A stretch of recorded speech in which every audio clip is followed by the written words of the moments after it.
Medical students के इस group की ये न्यू ईयर पार्टी सचमुच यादगार होने वाली थी। कैफे वाकई बहुत खूबसूरत था। एक और पारदर्शी प्यालों में छलकते जाम और स्नैक्स का दौर था, तो दूसरी तरफ मनपसंद धुनों पर थिरकते जोड़े कैफे की खूबसूरती बढ़ा रहे थे। ऐसे में अकेले थिरकती सुमी को जब रोमी ने हाथ दिया तो सुमी ने भी अपना खूबसूरत हाथ उसकी ओर बढ़ा दिया। एक दूसरे की बाहों में बाहें डाले डांस करते हुए वे अपनी दोस्ती के पिछले 1 साल को याद करने लगे। ऑफिस के कॉरिडोर में फोन पर बात करते हुए चलते चलते टकरा जाने से हुई पहली मुलाकात। सुमी की फाइल हाथ से छूटने पर हवा में लहराते हुए पूरे कॉरिडोर में बिखर गए पेपर्स। एक पेपर का लहराते हुए रेलिंग से बाहर चले जाना और खिड़की के शेड पर अटक जाना। सुमी के चेहरे पर मीठी सी मुस्कान आ गई। क्या सोच रही हो? रोमी ने मुस्कुराकर पूछा तो सुमी उसके चेहरे के भाव देखकर समझ गई कि रोमी भी वही याद कर रहा है। वही वाला डांसिंग पोज बनाए। वो खुलकर हंस दी। रोमी को भी हंसी आ गई। उस दिन सुमी एकदम घबरा गई थी। इस फाइल का एक भी पेपर मिस हुआ तो मेरी नौकरी गई समझो। ये सुनते ही रोमी रेलिंग पर झुककर पेपर उठाने की कोशिश करने लगा। वो गिर न जाए इसलिए घबराकर सुमी ने उसका अंदर वाला हाथ थाम लिया और दूसरा हाथ फैलाकर खिड़की की रेलिंग थाम ली ताकि अगर रोमी का बैलेंस बिगड़ जाए तो भी उसे नीचे गिरने से बचा सके। पेपर तो बच गया, लेकिन ये पूरी एक्टिविटी कॉरिडोर में उन्हें देख रहे फ्रेंड्स के मनोरंजन का साधन बन गई। रानी ने उन्हें डांस प्रैक्टिस इन कॉरिडोर का नाम दे दिया था। धीरे धीरे रोमी और सुमी का रिश्ता दोस्ती से आगे बढ़ने लगा। दोनों ही ये महसूस करने लगे थे। आखिर एक दिन खुले शब्दों में रोमी ने अपनी मोहब्बत का इजहार करते हुए लिव-इन के लिए प्रपोज कर ही दिया। उस दिन सुमी ने अपना शादी से पहले किसी भी रिलेशनशिप में न बंधने का इरादा बताया।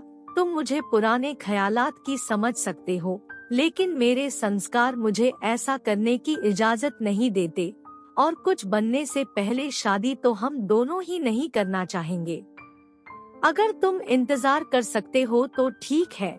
रोमी ने खुशी से इंतजार का वादा तो कर लिया, पर अक्सर वो दूसरे जोड़ों के उदाहरण देकर सुमी को उकसाने की कोशिश करता रहता। आज रेड मिनी स्कर्ट के साथ लॉन्ग बूट्स पहने सुमी बहुत खूबसूरत लग रही थी। उसके शोक गालों पर गिरी फेदर कट लटे रोमी के कंधों पर फिसलती हुई उसे उकसाने लगी और उसके होंठ सुमी के होठों के बहुत करीब आ गए। पर सुमी संभल गई। उसने बड़े प्यार से मुस्कुराते हुए अपनी उंगली मना करने के पोज में सिर हिलाते हुए रोमी के होठों पर रख दी।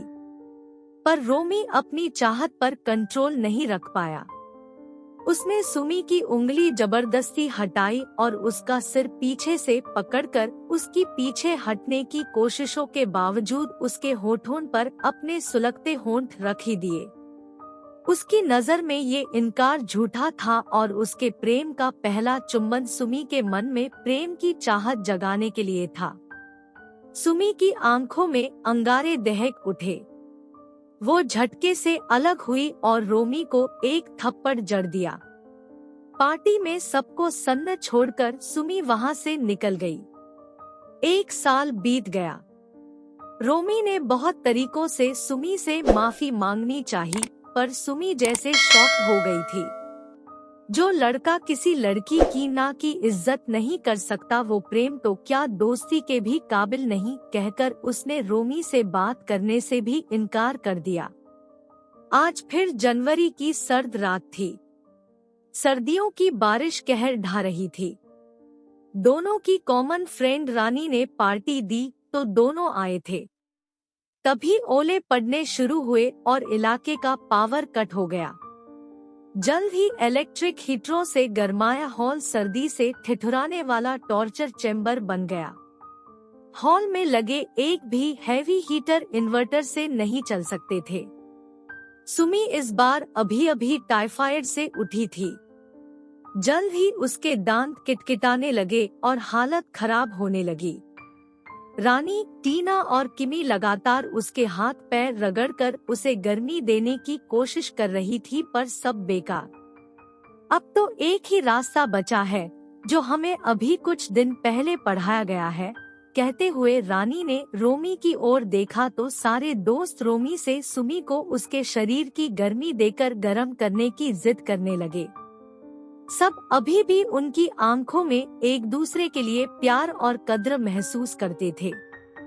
रोमी का दिमाग भी दौड़ रहा था। एक रास्ता और है, मेडिकल शॉप पास ही है। कहते हुए रोमी बिजली की सी तेजी से बाहर निकल गया।